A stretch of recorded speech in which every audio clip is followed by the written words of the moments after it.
लक्ष्मीच्या पावलांनी आज दिनांक 28 जानेवारी रोजी नक्की काय झालेलं आहे कलाच्या घरामध्ये तर आपण पाहूया। कला म्हणते माझ्यावर केलेले पुरावे खोटे आहेत आणि ते सिद्ध करण्यासाठी माझ्याकडे पुरावा आहे असं बोलून ती सौरभला हाक मारते आणि म्हणते हा सौरभ, नैनाताईचा गायनेकोलॉजिस्ट। तर सौरभ येतो आणि सौरभ म्हणतो मी नैनाचा गायनेकोलॉजिस्ट आणि तिचा मित्र सुद्धा। मी कॉलेजमध्ये असताना माझं तिच्यावर खूप प्रेम होतं आणि त्याचाच तिने फायदा घेतला। पुढे ती राहुल सोबत लग्न करून पळून गेले। हे जे काही प्रकरण झालं ते तुम्हाला सगळ्यांनाच माहीत असेल। तिच्या घरचे तिच्यासाठी स्थळ बघत होते। मला सगळं माहीत असूनही मी स्थळ म्हणून तिच्याकडे गेलो। तिने कितीही चुका केल्या असल्या तरी माझं तिच्यावर प्रेम होतं म्हणून तिच्याशी लग्न करायला तयार झालो। पण नैनाला कोणत्याही परिस्थितीत आयुष्यभर नैनाला साथ देणाऱ्यापेक्षा चांदेकरांचा पैसा जास्त प्रिय होता आणि म्हणून तिने मला फसवून राहुलशी लग्न केलं। पण लग्नानंतर माझा नाविलाज आहे असं सतत मला बोलत होती। एवढंच नाही तर तिने संपूर्ण प्रेग्नेन्सी प्लॅन हा लग्नाआधीच प्लॅन केला होता, कारण हा प्लॅन या घरात स्वतःचं स्थान बनवायला हा सगळ्यात सोपा मार्ग होता आणि म्हणून तिने मला हाताशी घेतलं। आधी माझा इमोशन्सशी खेळली आणि माझं प्रेम आहे म्हणून हवं तसं माझ्याकडून काम करून घेतलं। मी त्याला सोडून पुन्हा तुझ्याकडेच येणार आहे, फक्त मला त्याचा बदला घ्यायचा आहे असं म्हणायची सतत बोलून ती मला फसवत होती। आणि जेव्हा मला तिच्या खोटारडेपणा कळाला तेव्हा तिने तिच्या कामासाठी पैसे आणि दागिने द्यायचं ठरवलं। पुढे मी पण हे सगळं पैशांसाठीच केलं। हा संपूर्ण फेक प्लॅन ना प्रेग्नेन्सीचा फक्त आणि फक्त नैनाचा होता, यात कलाचा काहीही संबंध नाही। आता रोहिणी मात्र राहुलला बोलत असते की तू जर त्याला घालवला होतास तर तो आला कसा परत, तू सरळ नीट काम केलेलं नाहीयेस, कसा काय आला हा परत इथे। आणि सौरभचं सगळं बोलणं ऐकून रोहिणी म्हणते एक मिनिट, मला या सगळ्या गोष्टींवरती विश्वास नाहीये।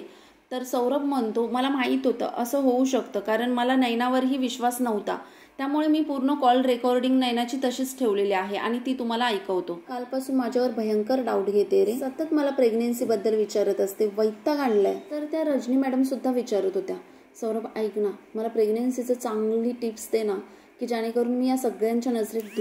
सौरभ मी तू दिलेल्या टिप्स ना व्यवस्थित फॉलो करते आणि त्यामुळे घरात कोणालाही माहिती नाहीये की मी प्रेग्नेंट नाहीये।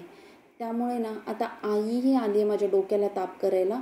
हे सगळं कसं सावरू मला काहीच कळत नाहीये। कला तर कावळ्यासारखी बारीक लक्ष ठेवून असते, थोडंसं पोट खाली आलं ना की विचारते, जरा धावत कुठे गेलं की लगेच टोकते। खाण्यापिण्यावर बंदी, चालण्यावर बंदी, कंटाळा आलाय मला आता या सगळ्यांना फसवण्याचा।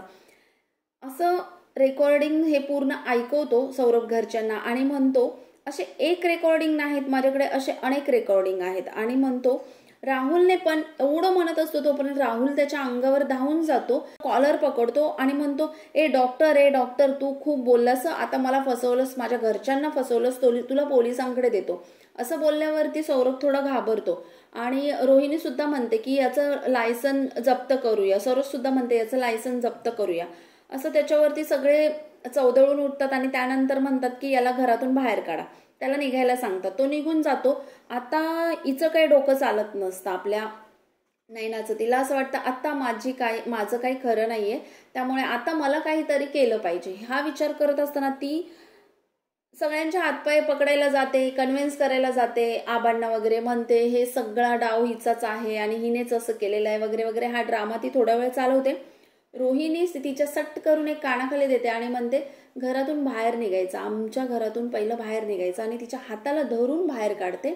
आणि त्यानंतर राहुल तिचं सामान उचलतो आणि बाहेर फेकून देतो आणि तिला अशा प्रकारे घरातून बाहेर काढतात। आणि नंतर नैना दरवाजाच्या बाहेर उभी राहून म्हणते कला मी तुला सोडणार नाही, मी तुला सोडणारच नाही। आता इकडे सगळं प्रकरण निवळल्यावरती कला आणि अद्वैत आपापल्या बेडरूममध्ये येतात। कला खूप थकलेली असते, म्हणत असते, पुटपुटत असते एकटीच की डोक्यावरचं सगळं मोठमोठे दगड खाली उतरल्यासारखं वाटतंय वगैरे।